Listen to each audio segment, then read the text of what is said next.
Before we get started today, I want to say thank you for every single like, comment, recommendation, and a very special thank you to my listener support group. If you like what we do here at Off the Deep End Podcast, please consider checking out the listener support tab on our channel's anchor link.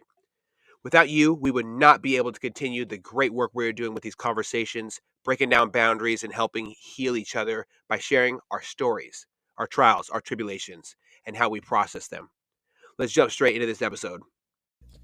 Are you thinking about making a podcast?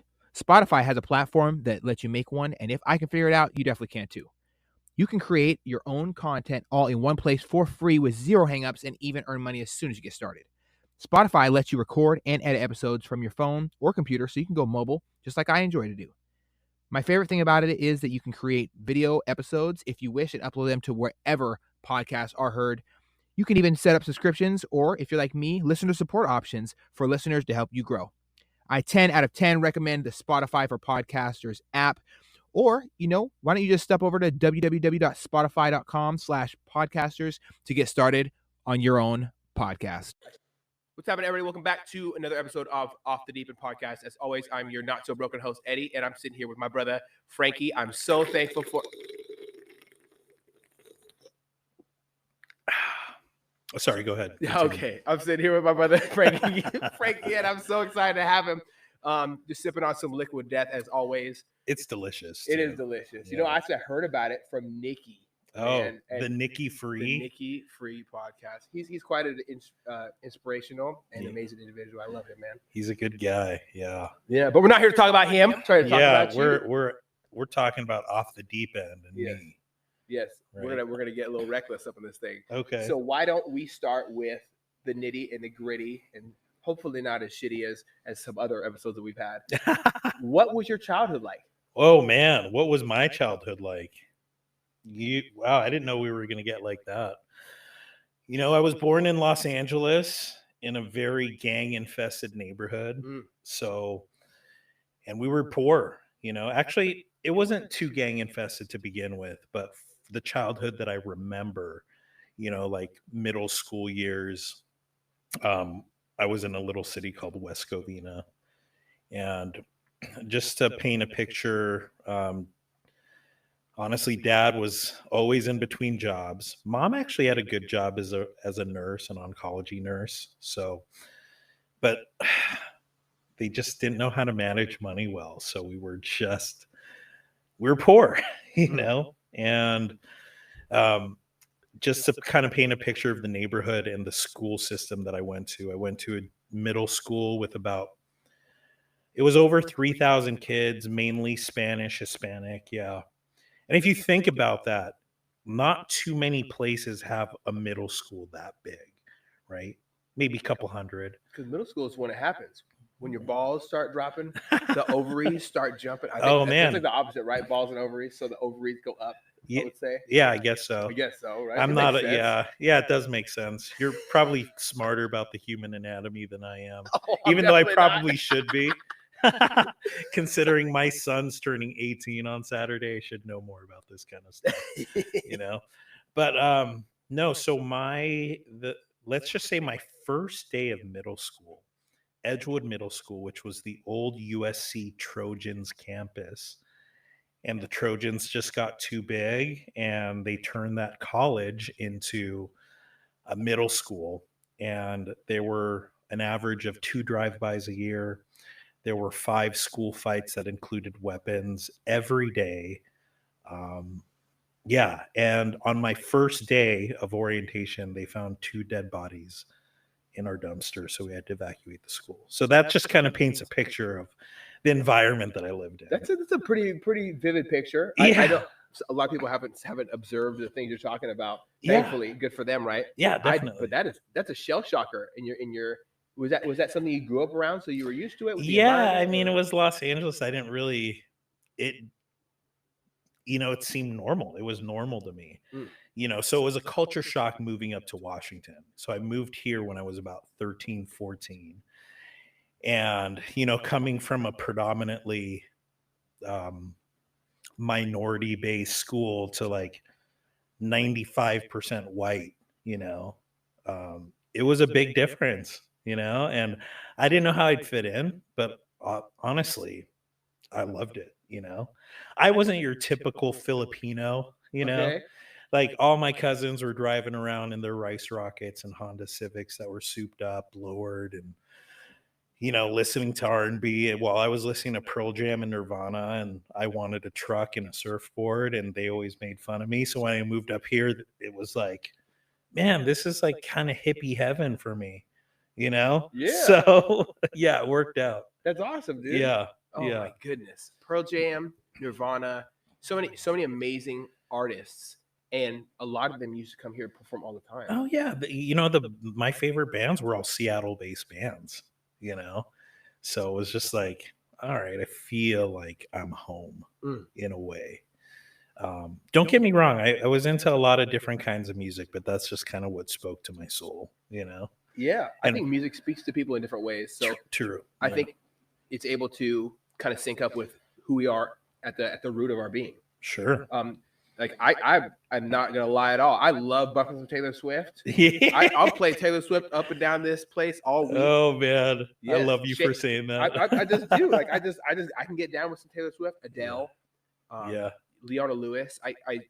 I live and breathe through music. So that's my time where I can relax a little bit. Yeah. I can also help me get through a tough time in my life with music. There's two things that really help me calm down. One, hearing the ocean and listening to music, and two is shooting.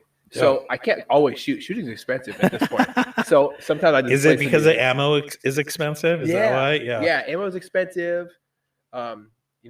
Every time I go up, I like to make it worth it. So Yeah. I'll go up there. I'll do drills for like 4 hours. That's so cool. But it drains your brain of the amount of money that I've shelled out. Like to really think about it in perspective, right? To build an AR-15, maybe $500 to $700. Okay. And then you think about ammo. Ammo can be expensive, and I like to shoot a lot. So let me ask you this: on an average trip for you to go shooting, how much would you probably have to shell out just for like? Oh, just Just at least a couple $100. okay, yeah, But I'll make so much use out of it because of my dry firing in my house, sure, and do all the practice, the preparation, and then when I go up there, I'm just doing what I rehearsed. yeah, In this room down here with my fake bullets, to separate my firearm from the real ones. sure. Yeah, nice, safe training environment. And my neighbors see me, they called me a couple times. Hey, is there a guy downstairs practicing, like doing drills with an AR-15 right now? It's like, yeah, it's me. It's like, okay, just wanted to make sure it wasn't Yeah. like somebody just playing around with your guns who's working in your house. But it's not making any noise other Yeah. than like. Oh, clicking, not a right? single Okay, sound. Yeah, But Keanu Reeves can't make these great movies without a lot of practice, a lot of repetitions. sure. Our law enforcement officers don't survive shootouts with the most dangerous individuals in the world Yeah, without practice. You're going to drop a mag if you haven't rehearsed it under stress. Like one of my favorite things to do is do as many push-ups as I can, yeah. do as many jumping jacks as I can, do up downs, and then do 50 reps of the same gun drill. Oh, crazy. And then So you're doing it in a fatigued state. yes, I love that. it helps the brain sharpen too. Yeah, that's super cool because, I follow an Instagram account called Knockout Lights. Mm. Have you heard of them? I think he's in like Northern California, like kind of, I think the Santa Cruz area, because he just recently got flooded out and shared it. It was pretty devastating because of the storms that happened over there. But yeah, always practicing drills. That's something I've always wanted to get into. Oh yeah, I got my hair. Oh, you do? Yeah, knockout lights. Yep. Yeah. Oh yeah, that's badass. Yeah, and he's great. Like, time drills, and like his whole family does it. Something I've always wanted to do, but I just haven't been into I just haven't been around people that shot guns much. So I'll bring you into the fold, brother. okay, yeah, please. Okay, Before they restrict all your rights in this state, I'll bring you into the fold. Don't worry, Please. we'll get you set up, man. please do. And Yeah. safely too. Okay, yeah. Yeah, but the PNW, it's a beautiful place up here. Mhm. I can't really agree with too much of the right restriction because as a person of color in this country, you have to do things to take steps to protect you from the real issues. And a lot of times they're not going to be the guy, that you expect they're going to harm you. And it's important to protect your family. And from my perspective, it's very important. because there's been times where I called the cops and they didn't show up, and it was like my wife's on the phone with me, like there's a guy trying to kick down our front door and he's freaking out. Like, Wow. what do I do? Like, or I said, call the cops, and the cops, they said they're going to send somebody when they can. Like, that's a stressful situation. Yeah. Like, the most important human being in my life is stressed out because Yeah. somebody's trying to harm her and get into my home, Yeah. my safe spot. So I definitely do recommend everybody listening, as always, and to you, man, to come over. Let's practice, man. Yeah. 10 minutes a day for me, rehearsing with my concealed carry before I leave for the day or for I leave for any event, as long as it's not like a gun-free zone. I'm not going to go into carrying a gun-free zone, but as long as it's something like that, 10 minutes a day keeps death away. Yeah. You know, and the practice not dying every day is something that everybody should exercise, especially. Well, you know what I loved? I think it was one of your podcasts where you had someone on who was teaching female fire safety and whatnot. Yeah, Carrie Sloan, man, she was awesome. That was great. I love her that story. I was definitely crying. Yeah. We were on the Zoom, and she's telling the story, and my eyes just full of tears. It always breaks my heart to hear other people go through tough experiences, right? So listening to you talk about, just for example, talking about growing up seeing dead bodies, that puts your mind in a weird state. Like, do you be feared of your scary environment? Like, what was it for you? Were you scared of the environment? Was it such a normalcy that you were numb to it?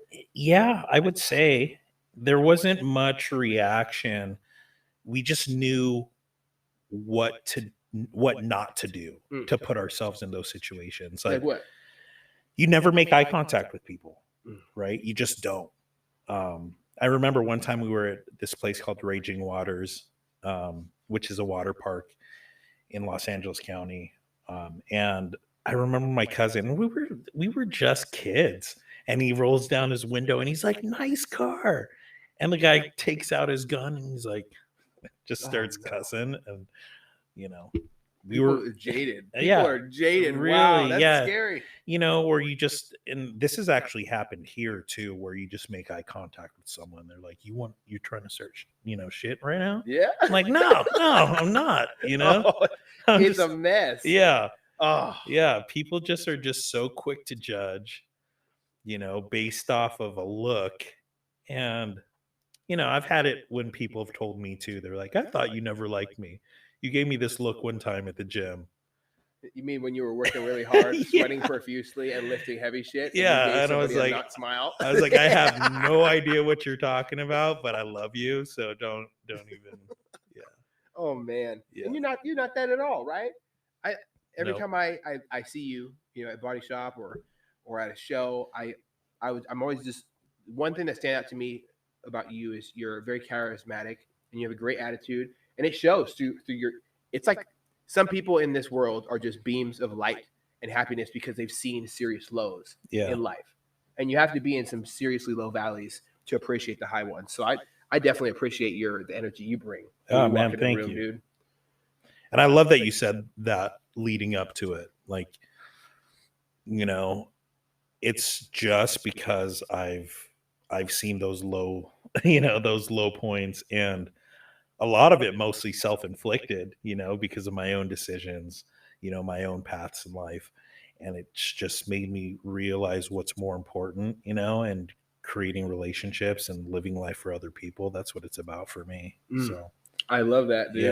Yeah. You're like a natural leader in this area. Thank you. I try, so then that's all I can do.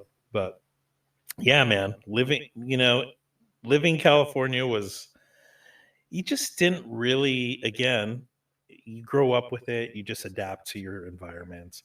You don't really know until you get taken out of it, you know?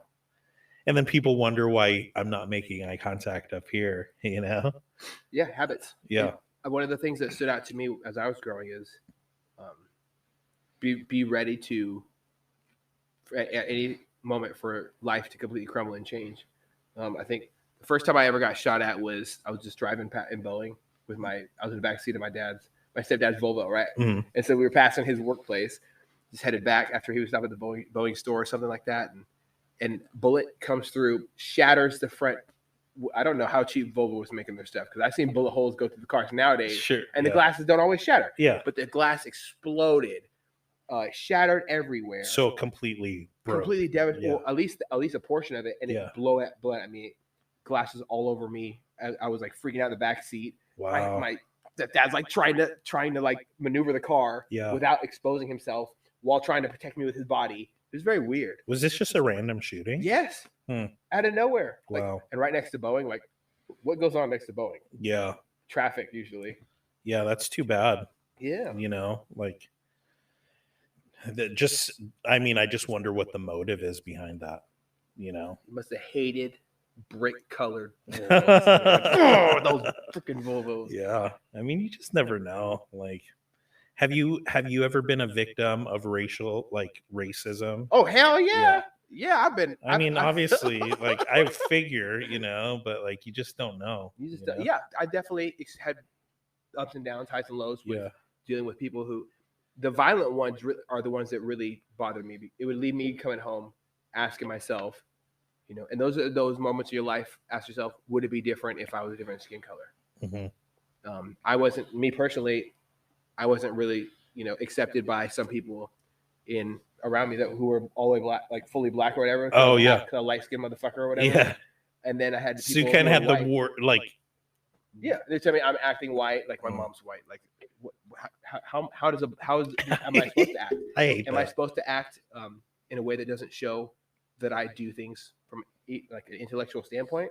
Am I not supposed to achieve greatness? Am I supposed to show up late because of colored people talk? Yeah. What is it necessarily that makes me black? Because I'm very, very thankful of every single, you know, part of my culture. My culture is America. Yeah. My culture is the people in it. I grew up not seeing that color difference. And then on the white side, there was, oh yeah, you know, and you get the moms making comments on soccer teams, football teams, whatever, and then you'd have, you know, they try to drop edgier and edgier black jokes to see how far they could push it, you know, and then it got so bad as me being chased by a truck full of motherfuckers, like screaming the N-word, like trying to run me down for real with bats and guns. And so like, I do have a different spectrum when it comes to racism, but I don't hold resentment towards anybody because of their skin color, because that would be the same thing. There's no such thing as reverse racism. It's just hatred is hatred. Yeah, hatred is hatred, and it's pathetic and it's disgusting, right? Yeah. Have you had experiences with that? No, actually. Well, I take that back. Once, that was it. You know, I was in college and I was with one of my classmates, and we were stopping by her house before we were going out to dinner with a bunch of other classmates, and her dad comes out the kitchen and he's like, "What the hell is this chink doing here?" You know? Hell no. Yeah, and like he's like, "You better get the fuck out of my house right now."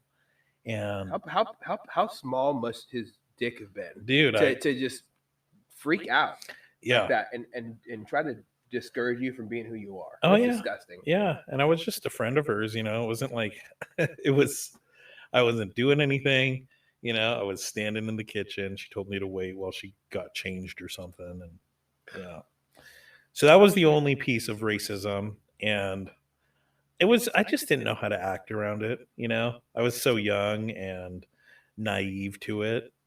Now, you know, if it was me in a different life, it would have been a different story, you know. It was really strange because there was this transitionary period from the time I was a kid in like gangland of Los Angeles to like a point in adulthood where I just like kind of got my confidence and I wouldn't stand for anything like that, you know. Almost too confident, you know. There was a time where I was you embrace violence fully?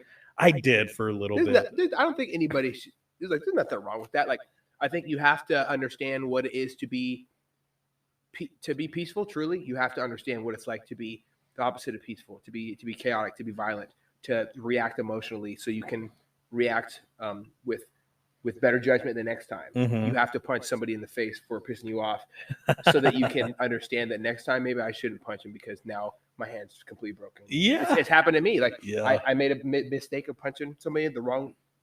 You know, my timing was off. I didn't pull a Conor McGregor. I just used speed and force, and there's no timing there. So I'm sorry, Conor. I'll talk with you about it later. But I completely shattered my growth plate in my right hand, and my right hand has never been the same. Like yeah. some mistakes you make with violence. Yeah. But embracing it was. Yeah, did you and feel I'm powerful. What did you feel when it? well, right then I just felt angry and I was just discontent with life, which was great. I'm thankful for it because, again, as you move past that stage, you kind of get the best of both worlds, right? You're that peaceful warrior and I will all day try to go the other route, right? Rather than go with violence, any day, if something happens, I'm the guy to break up a fight. But if push came to shove and something needed to happen, I'm pretty confident in what I can do, to where it just, and it was good to have that confidence at the same time, if that makes sense. It definitely does. I'd rather be a warrior, like a warrior in a garden, than a gardener in a war every single time. Yeah. I often think about other countries where they conscript their young men and women to go fight wars. Instead of we do like this crazy thing. We let people choose to go to war or not to. We let people sign up. There's no active draft going on right now in America, which is nice. And then seeing the different country around as the different countries I traveled to within the military, and talking to other branches of the military, like, yeah, you turn 18 and then you go. Like, I have to do this for 8 years or for 4 years or however. I can't remember necessarily how long it was, but this person just looked like he hated his life. And what type of world do we live in where we don't give people the option to remove life from this earth? I think it's good that we do that. I don't think removing life is nothing positive about it. Yeah, I absolutely. But somebody has to do it. We do need people. We do. We do need somebody and I'm thankful for those people. Hell yeah, man. Shout out to them. Yeah, Shout out to them. Thankfully. Thank you. Thankfully, it's like, thankfully we have them, man. Yeah. I've met so many amazing people in my life, and some like the part of them that were in the military, they were beautiful souls. A lot of misguided kids just acting reckless. A lot of people making poor decisions who probably should have never joined the military to begin with, but they learned. That perspective, right? Yeah. The perspective thing is huge. Well, that's how they learned how to be a man, Oh, right? yeah. Yeah. Yes, definitely. Yeah, through trial and error. Through trial and error. Just keep running into the wall, and eventually you'll see the door next to you. I like that. Oh my goodness. So you're in the PNW. Yep. You're experiencing life. Yep. What are some of your favorite parts about living in this area? Oh boy. I'd love to say I just, I love the outdoors and everything. And technically that's what I thought we moved here for, was like camping and outdoors, because all my family's still in California. It was just my brother and my mom and dad. We all moved out here, and when we lived in California, we would take a trip to Oregon every year. So we knew like that evergreen and the green lush trees that we have here. And, and I love it. But gosh, I it's funny. Then we moved here, and I don't go outdoors much. I don't hike much. I do like to go fishing every year. That's one thing that I made sure that I taught my son how to do at a young age, was how to tie a hook, how to put a worm on it, and, go fishing. So I do love that we have access to lots of lakes around here. It's green. The air smells good. Right. When it's nice, it's nice. Oh, yeah. Right. Like there's nothing like it. This past week's been amazing. Yeah. Right. Like the smell in the air. Like you don't get that in California, by the way. It just smells like, smog and that's what it smelled like when I was pollution. Down there. Oh, it was all bad. Yeah. Yeah. Oh, it was so bad. Yeah. And I mean, I do like the people, I really do. This is obviously where I've met my best friends in my life. So that's good. Yeah. So it's no secret that you're in ridiculously phenomenal shape. What started this? Okay, I've seen some pictures. Yeah. As how you started with your fitness, but walk me through the process of you becoming the hard-bodied motherfucker you are now. Oh, because man. a lot of people don't understand that what goes into it. But you do. Yeah. Well, it started late in life for me. So late 20s. I was always fat. Not a lot of people know this about me. I was fat growing up. I was the fat kid that all my cousins made fun of. And it was probably about when my son was 3 years old. I was 267 pounds, never worked out a day in my life. And signed up for a boot camp with some friends and started working out. And I got pretty fit, lost about 70 pounds in 6 months. And was kind of the poster boy for Bally's Total Fitness for a while. They put my poster up. And that's what started the fitness journey. And I just kind of maintained it, but it was never about bodybuilding. I thought I was so ripped, but honestly, I was just kind of skinny, and kind of had muscle now.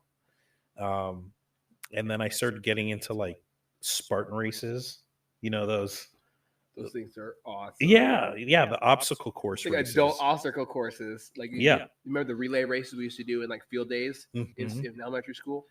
They don't do those no more. Yeah. I think half the kids couldn't participate in this day and age.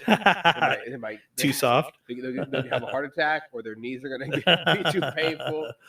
Yeah. Or I'm just not really feeling it today. Yeah, that would be Just more not like feeling it. Yeah, so those OCR races or obstacle course races, those were just kind of like my jam for a bit. Mm. I always liked I liked medals, and getting a reward at the end.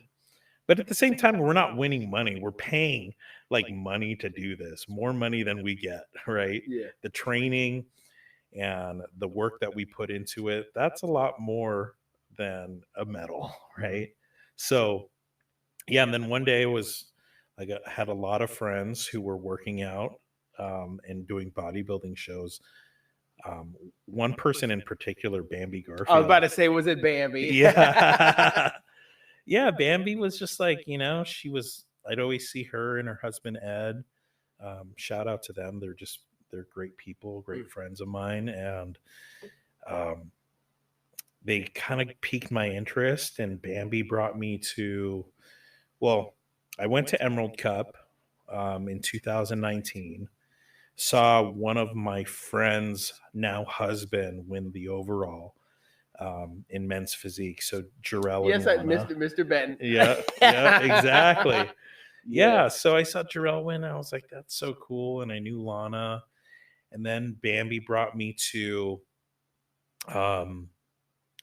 another show, Tangi show, when it was in Tacoma. And then she brought me to your show, which was Iron Man, where you took the overall. And like I wasn't even bodybuilding yet. It was just an interest. So it's so funny, by the way. So you were a big inspiration during this whole thing. No way, dude. Well, you were on stage. I'm with Bambi and a bunch of people like Deb and Clarissa. Deb Clarissa. And Clarissa are so they're wow. Everybody you're bringing up, I have such warm feelings towards. They're really a big part of my journey too, man. Good. Yeah, I love that. Well, so get this. I'm sitting with them. I don't know who you are. And they're just like, oh, there's Eddie. And they're like, Eddie. And I just start joining in with them, not knowing who you are. And you guys that are listening to this, if you don't know what I'm talking about, there's this natural bodybuilding show called the Iron Man. And it's the most popular natural bodybuilding show in the Northwest or Pacific Northwest. And like this place is filled up, and like half of the crowd is chanting Eddie's name, and it's pretty magical, right? It was. Yeah. I was trying not to get all emotional and stuff, but I've never received that much love from just a huge. It was a big full place. I had over 40 of my personal friends show up and family members. My sister was watching it from where she was at. Yeah. And just looking for the updates. I love that. My coach Brian was crying a bunch of screaming. My wife was crying. Yeah. Somebody just randomly grabbed my wife's phone and told her to walk up on stage with me afterwards. And Yeah, so we were chanting his name, and it was down to him and some other guy, and Eddie took the overall, and it was so good to watch, because that's the first time I saw just a big community rally for someone in the 3 shows that I'd been to. Like, it wasn't like that. So to see that community, and to see how like thankful you were, and to see your virtues as a man, with how you brought honor to your wife, brought her on stage with you and talked with her, like, that's the type of man that I gravitate towards and aspire to be like, because I want to always honor my family. I want to honor the people that I love. May not have been that person in the past, but that's just, that's what I strive to become. And you know and thinking back on that just right now, beautiful. So Wow. Well, I've decided not to cry during the podcast today. But I never heard anybody talk about that experience, and it was one of those things that's surreal. It's just completely something out of a movie or a dream. yeah. I walked on stage. I knew this guy had more muscle than I had, but I don't think anybody that showed up that day out prepped me, due to the fact that, like, just where I was mentally and physically into the prep. Like, I was going off, like, completely off the deep end. Oh, yeah. I was inside of my escalator, on my knees in escalator grease, with my backpack that I had to wear all day so it didn't touch the ground. So I Yeah. get my food all nasty, eating my cold food, and I got one earphone in, listening to Machiavelli Motivation on nonstop. I love Machiavelli Motivation. And it was like that for like months. Yeah, like good. months of me eating the cold food, smiling. I'd get down to, when you're in like the super, super lean moments where you're like almost losing your mind, Mhm. putting hot sauce on stuff, cinnamon on just chicken, just plain old cinnamon. No, not Yeah. the sugary one, the plain cinnamon. Just plain cinnamon. Mustard on salmon. Man, that was good. Dude, it's so weird, because like you try these flavor combinations and you're like, this is bomb, and then you eat it when you're not on prep and you're like, I regret this is not good. But everything's good when you're hungry. Yeah. Yeah. What's the craziest depleted meal that you ever put together since we're here? Oh man, I keep it pretty simple, to be honest, and my coach is very strict about what I'm eating. So I mean, really, it's just cold tilapia, and rice, and I just learned to enjoy it, and I didn't do anything special to it. Obviously you do other things, like you try to look for like non-glycemic replacement sugars, and you try to mix that into your cream of rice, or you know man, I just remember I never thought a rice cake ever tasted so good, because I never had rice cakes until the final days of prep on my during any prep. But I'm like, man, texture, you get texture, because I'm a snacker, but I haven't done anything too crazy, to be honest. Oh, thank goodness. Yeah. I've gone off the wall. You've gone off I've the gone deep off end. the wall. I think that one of the craziest was, I was so exhausted. I was working 70-hour weeks at the time. I was on top of this elevator, and the elevator by me were launching dust and probably asbestos and everything else all over the place. And I'm sitting there getting just eating my cold salmon, and I'm like, what the hell is wrong with my life? Who signed me up for this? Yeah. I'm just covered. I'm exhausted. I told myself that if I close one of my eyes while I'm eating, that half of my brain will shut off and sleep, so the other half will stay eating, right? So I wouldn't choke. And I'm chewing this salmon, right? And next thing I know, I'm like, oh, other eye opened. I have this idea. Grab mustard. So I grabbed some mustard, put it on there. I grabbed some feast mode. I shook it on there. I didn't know what flavor. It was probably like some bacon. I think it was bacon, eggs, and something, right? It's completely ridiculous. Yeah, something idea. that shouldn't go on salmon. So just pour it on there, and then I wanted to mix it up into like this half soup thing. So I put some water in the bowl, and I cut it up, and I stirred it like it was a stew. And I just pretended it was warm, and I just shoveled it in my mouth. And I swear to God, It was the sweetest, greatest meal Oh, I've man. ever had in my life. I don't think that anything could ever trump it. Oh my God. See, this is like what prep does to you. So I'll tell you, just to revert back to my childhood for a second. I haven't gotten that crazy on prep, but one time, like, we were so poor. Um, there was a time where my dad actually had stolen from a grocery store.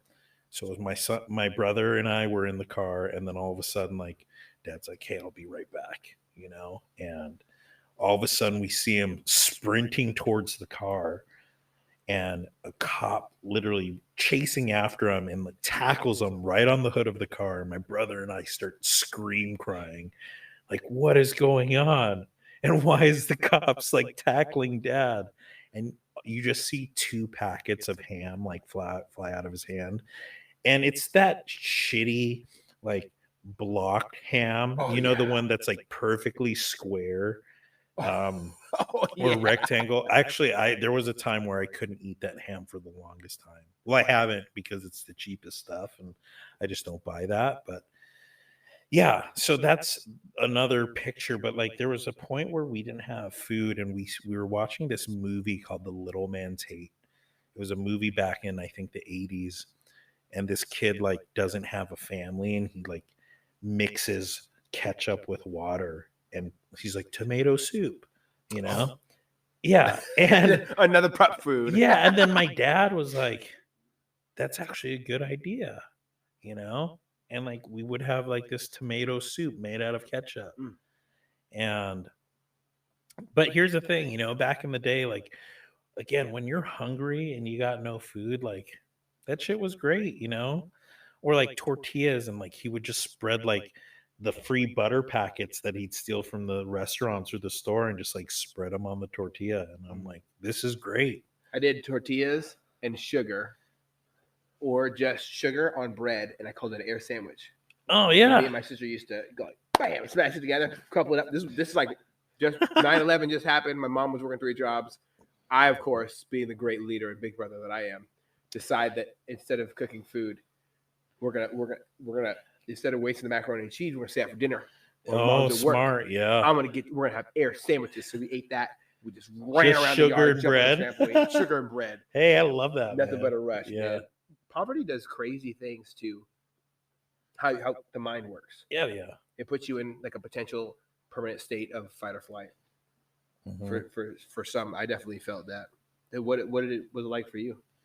What did it make you appreciate in today's day and age? I mean, just not really for myself, but it makes me appreciate what my son has,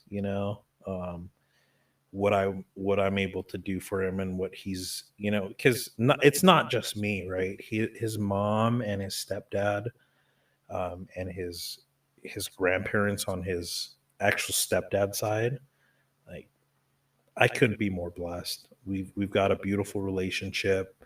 He's been provided for. I'm fully convinced that my son wouldn't be the man that he is right now had it not been for the collective upbringing from all of us. Wow. Yeah. Yeah. That's beautiful. Yeah, totally.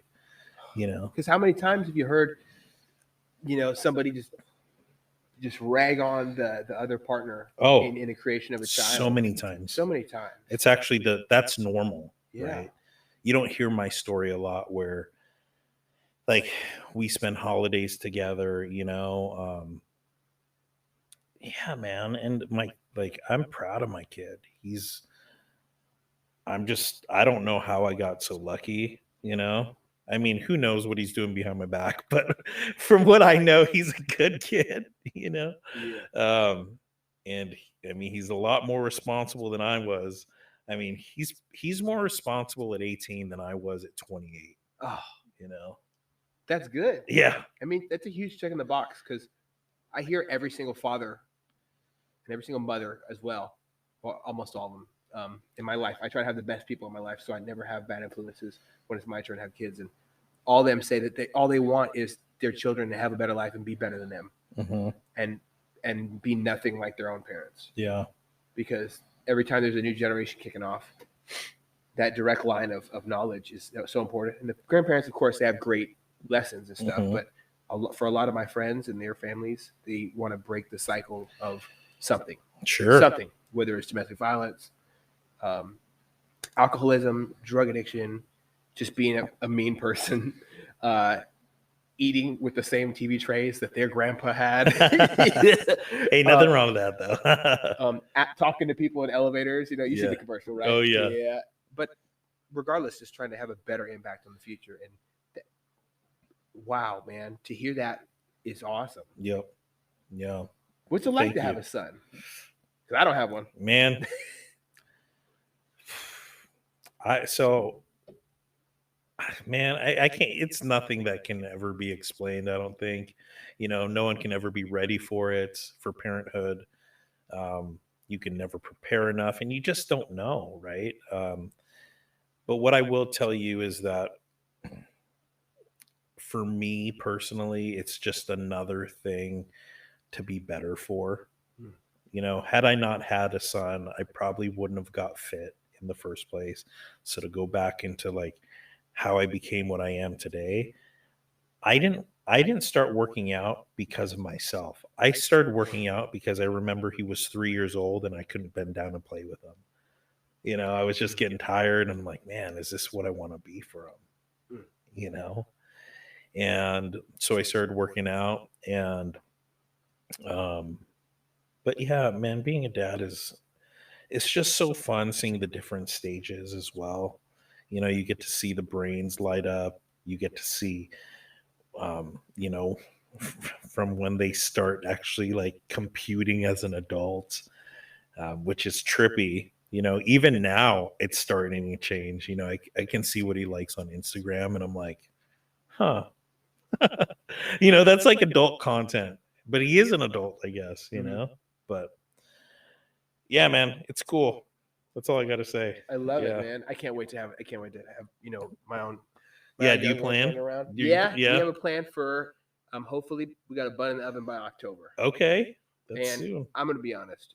I would love to have a son, but if I have a daughter, I'm going to be just as excited. I don't think I'm one way or the other. I think I'm just going to be super excited whatever gift I get in life. Right? That's great. I've always wanted a girl, tell you the truth. So, well, I'll tell you what.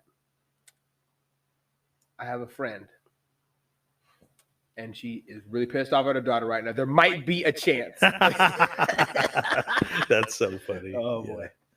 Well, what's going on now? Yeah. So now, right now. Yeah. So I'm prepping. So, to fast forward, obviously, like I did pretty well in my bodybuilding career.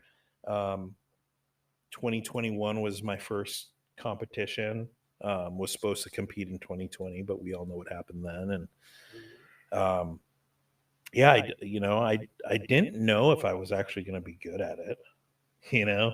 It was this dream. I saw you guys. I saw you compete. I saw Jarrell compete. I saw, I knew my coach was a pro, and I tried it. Got first at Emerald. I didn't get the overall, but I got first in 2 of my classes or 3 of my classes. I don't remember. Got the overall win at Vancouver last year, which is this weekend. So good luck to all those competitors.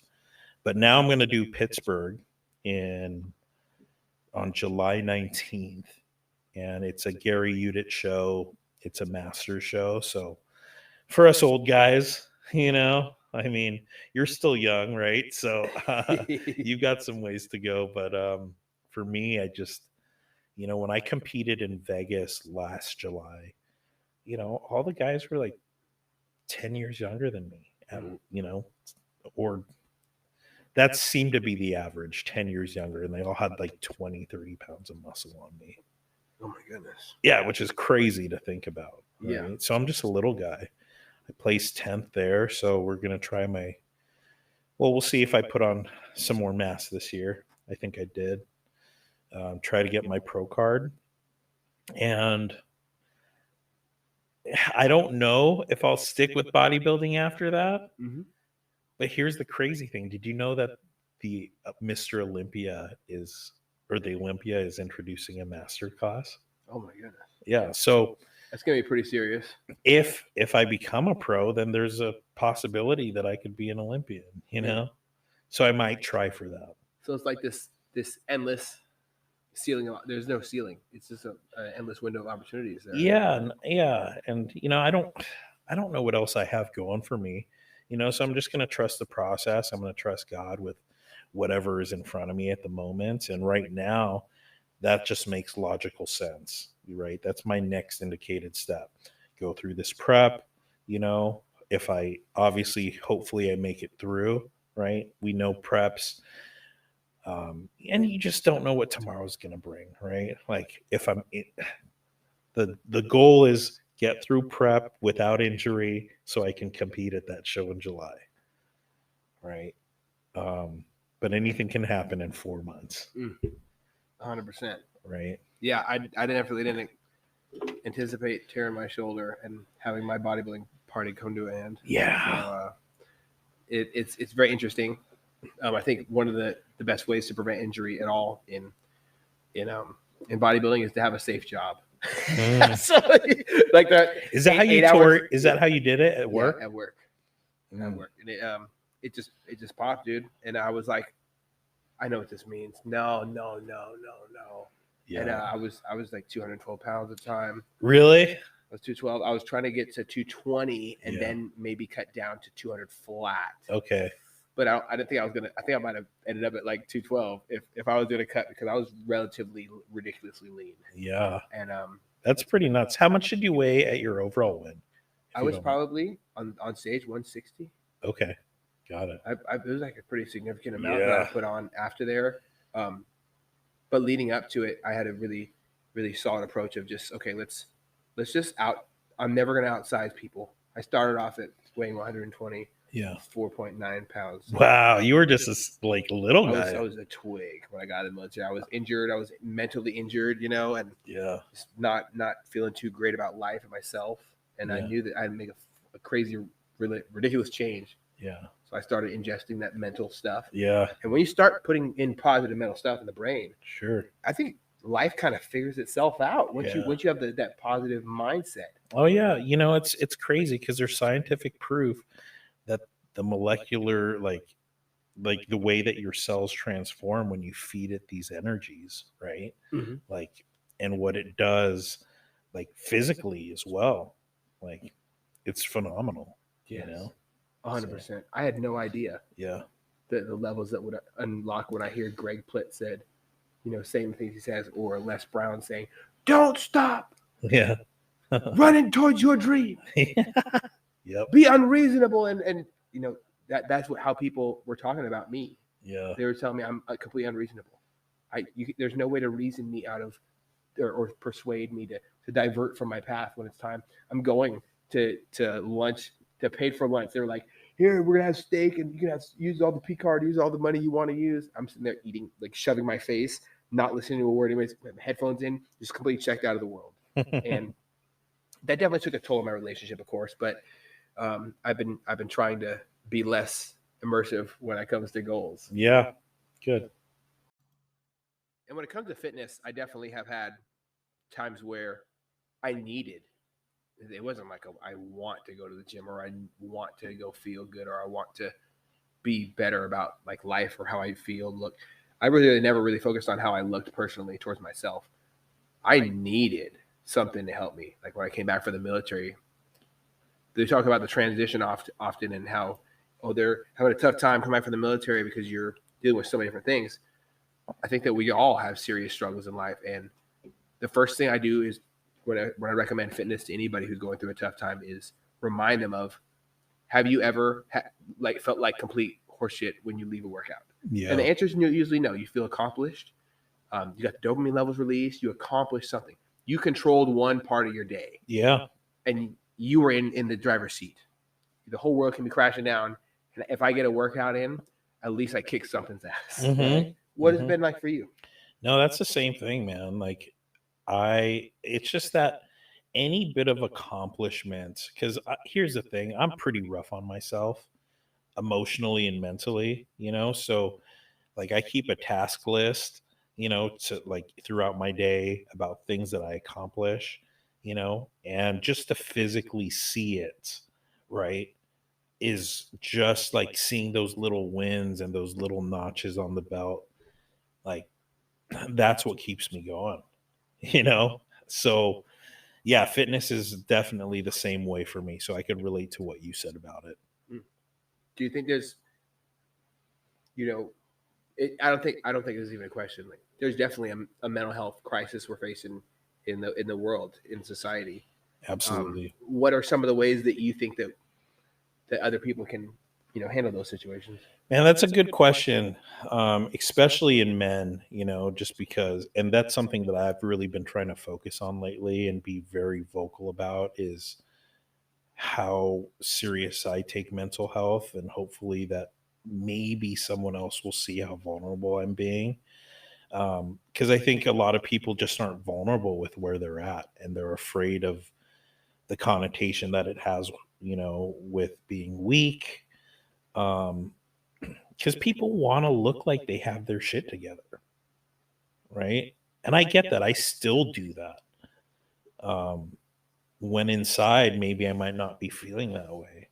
So um, I always think that having a community is huge, right? Having there's a book out there that I read recently called The Mansfield Book of Manly Men, and it's not what you would think. It's not a male chauvinist book, but it talks about these 4 pillars of what makes a man a true man, and it's more along the line of virtues. And to have virtues, you need to have friends, right?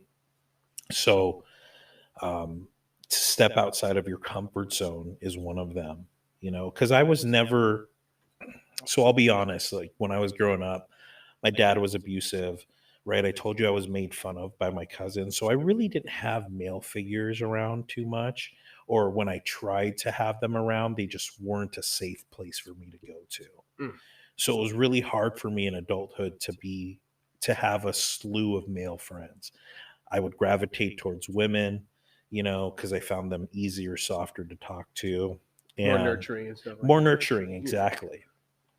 Especially because though, when I would go through my troubled times, my mom worked a lot, so she was unavailable. But when she was around, she was the nurturing hand. Or when my cousins were making fun of me, it was like my female cousins that were the nice ones that, I could be myself around. So when, again, in adulthood, making male friends was hard. Now, I know that's not for everyone. Like, that's why I strongly suggest people get involved in sports. you know, you had a military background to where you are around a lot of men, right? And you're able to make those connections. So I think making those connections are huge. And then also therapy, man. Therapy is like, it's blowing my mind right now, probably for a good, and don't give up on it. Probably for a good 3 months. I'm like, I don't think this is working, Why did you feel that? Because of, and I'm not asking you to share personal details. I would never ask that. No, I But will. I'm asking, like, I'm an open book. what were the feelings? Was it going through the paces of being like hand led through your traumatic experiences? That was because, like, for me, going through therapy was hard for me because I was with one of those people who are just paid to listen, and then asked me the same questions every time. They didn't even make eye contact with me, and so I kind of checked out myself. Yeah. And I stopped talking to my therapist. Yeah. And then I started refusing to go. Yeah. And I actually wanted to seek help, but I just wasn't finding it there. It's different for everybody. What was it for you that made you feel that hesitancy? That's a good man. So I kind of had that stigmatism too at one point. I think it's the importance of finding the right therapist too, right? So this guy that I went to came highly suggested, and I had a lot of mutual friends that were seeing him as well. His name's Dave Parrish. He has an office in Seattle called the Healing Roots Counseling. And, just because of our mutual friends and how I knew him, I knew that it worked because the people that who were seeing him were people that I held in high regard, both from financial, business, how they handle their families, and their relationships, and how they handle their relationships and thrive in life. I'm like, they're doing something right. Okay, what is it that they're doing? Right? It's almost like if you want to start a successful business, you go to the people that have good businesses that you respect, right? 100%. So it was almost that same thing. So, but I, for one, just had a hard time articulating my feelings because I'm not used to talking about my feelings. So that was one part. So it wasn't me. It wasn't him. It was me because I didn't know how to articulate correctly. Mm. The other thing was, it was kind of weeding through. How would I describe it? So if I could put an illustration on it, right? Think of me as like this, think about a wrecking ball, right? But think about a brand new wrecking ball. It's round, it's shiny, nice and clean, right? And as you move through life, and imagine this wrecking ball being a magnetic wrecking ball.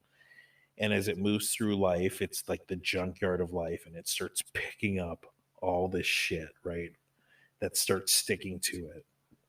And, you're just left with just piles of, shrapnel and whatever. So as I worked through therapy, right? Like the months went by and I didn't think that anything was working. But what was really happening is he was just picking away these pieces that were stuck to me so we can get down to the real exterior of the interior of myself, my true being. And it took some time and I still got shit all over me. But, I think that sticking with it and going frequently and really putting in my best foot forward in it really made the difference, if that makes sense. Yeah. I definitely look at how I address problems in my life, problems from my past, problems from things I want to walk into in my future. And I find that a very, very natural form of therapy usually helps me. So therapy without calling it therapy seems to be, I think maybe I have this mental block or something, or the word therapy doesn't kind of just check the box for me. I think I should in the future definitely retry and try to find that right therapist. Yeah. Right. Because it's not normal for you to grow up in a household and see your dad, your father figure at the time, disappear to go fight in war, and then come back fucked up, screaming in his sleep, and you're wondering what's wrong with him, and why is he wearing this Star Wars mask that makes him sleep weird and sound weird, but, sleep apnea mask. Yeah. But why is he having so many issues? Just always falling asleep. Why is he so tired? Why is he so scared of certain things?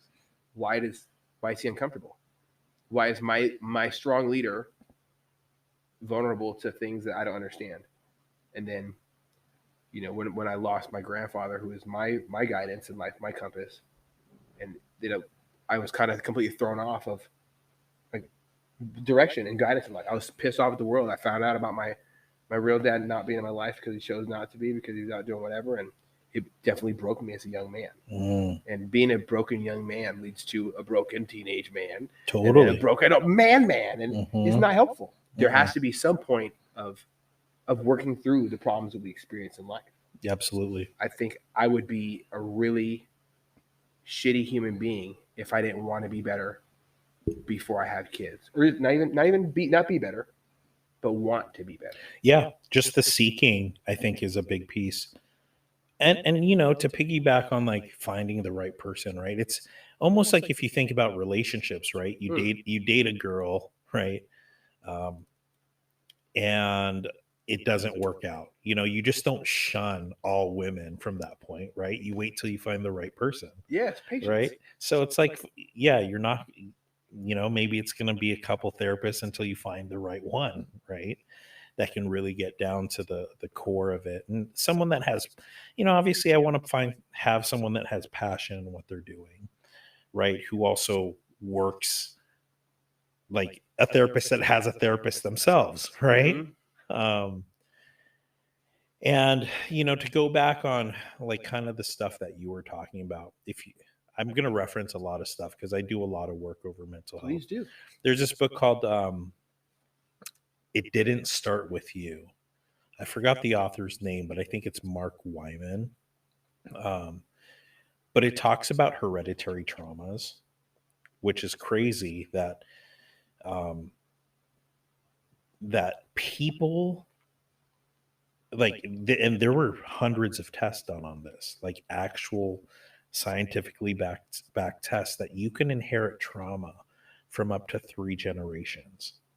Okay? Within DNA or within the DNA. And yeah, so for example, let's say your great grandfather, right, was, I'm just going to make up a scenario, right? Because this is based on the studies. Let's say great grandfather was in World War II, right? Probably. Got captured, was in a camp, and he was electrocuted at this camp. And like right by that camp, there was a rosemary bush where he was getting electrocuted. So now every time he smells rosemary, he gets brought back to that trauma of being electrocuted, right? So let's say 3 generations later, young Eddie comes into the world, and every time you get around rosemary, you have that same traumatic effect without having that experience. It's because it's genetically passed down. And these are facts that are proven that you can actually inherit traumas.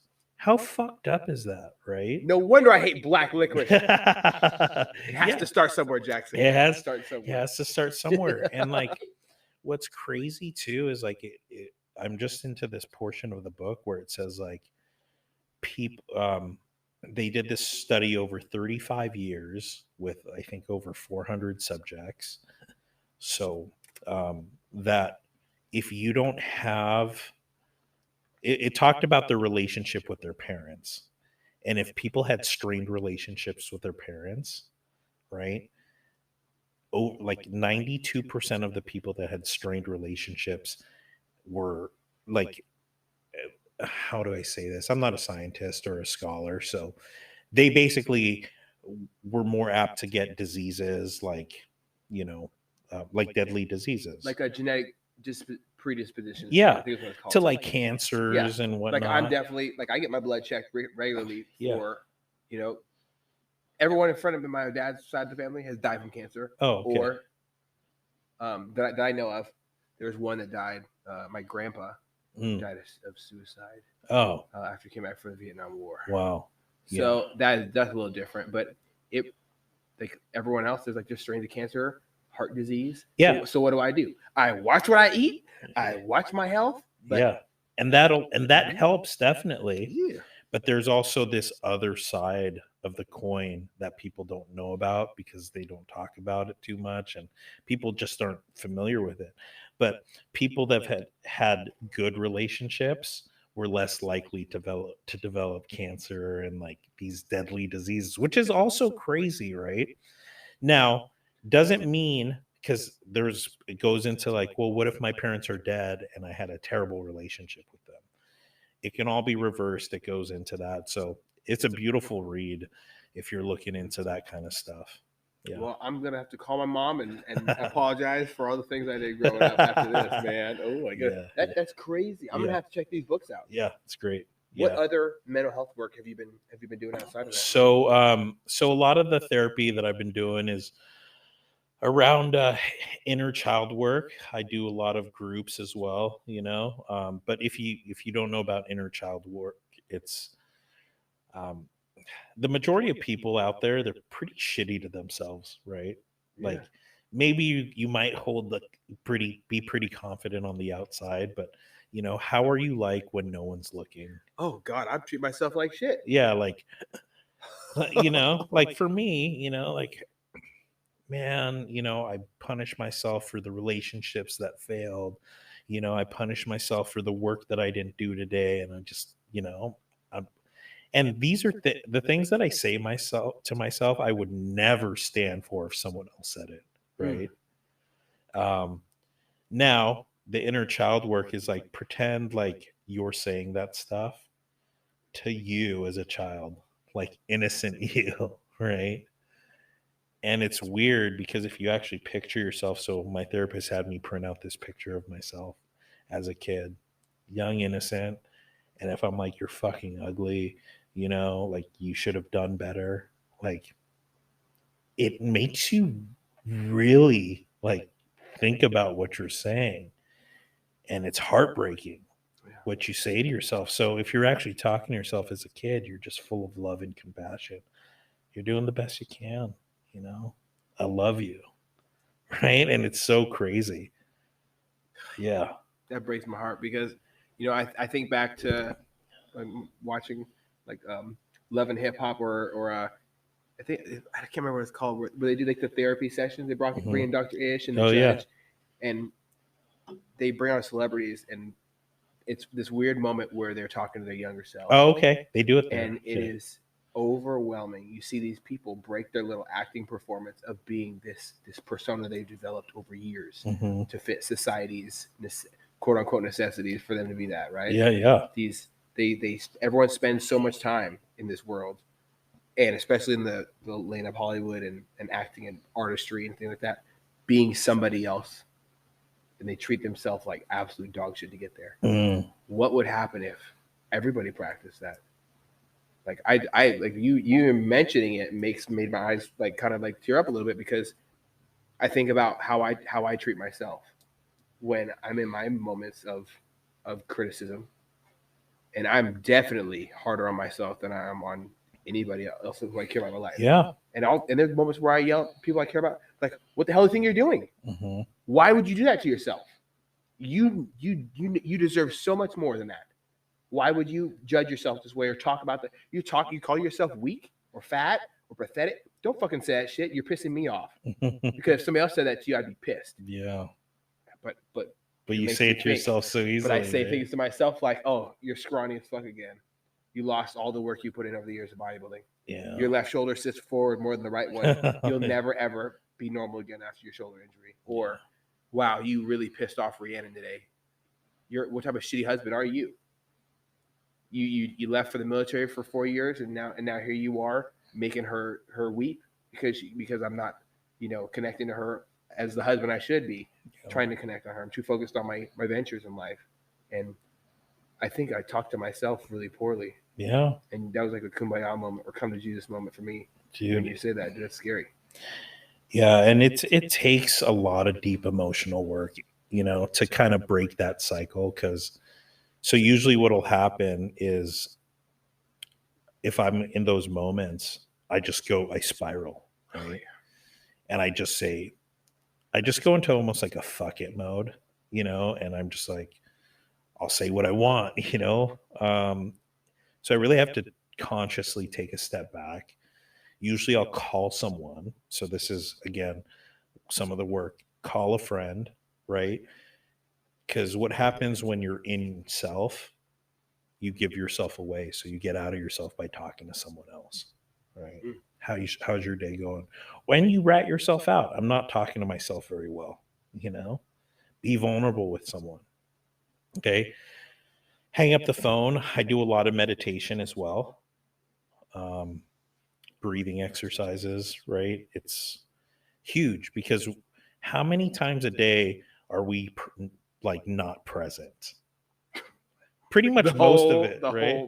Like, what am I doing next, right? We're always thinking about the next step, right? We're either future tripping or thinking about something that's happened already, right? We're never staying present. So mindfulness meditation helps you stay present because you're breathing, in the moment.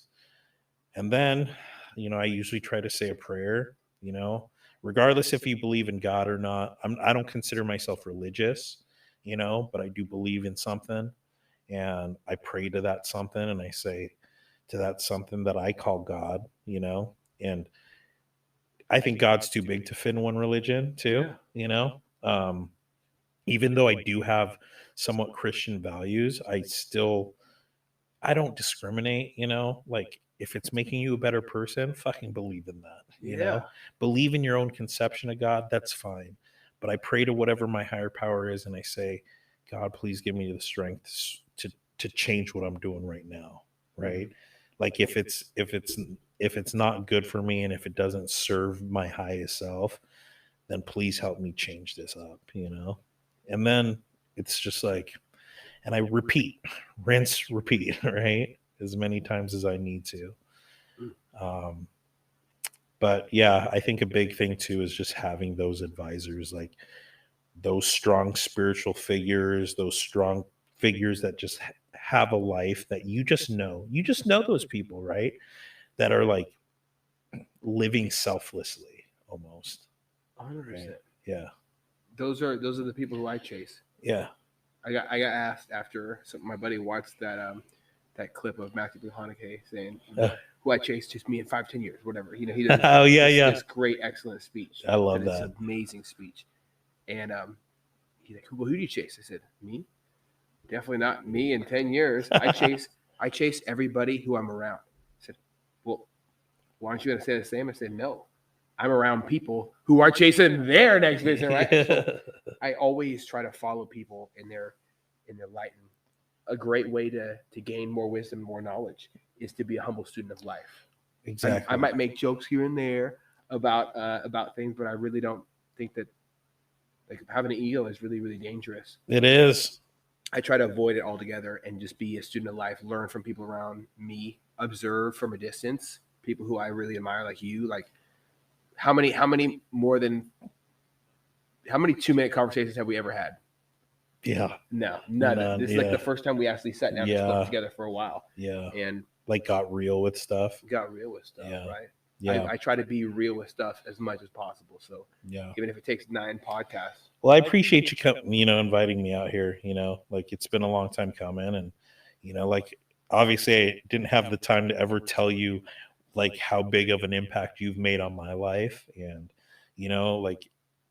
like I consider you a great friend, so I love you. And if you ever need anything, I got you, man. 100%. I appreciate that so much. Yeah. All I ask of you is to keep being on this path, because you're affecting people around you that you have no idea. Thank because you. You're someone I look up to greatly. Thank you. And I hold you in very high regard because of how you carry yourself.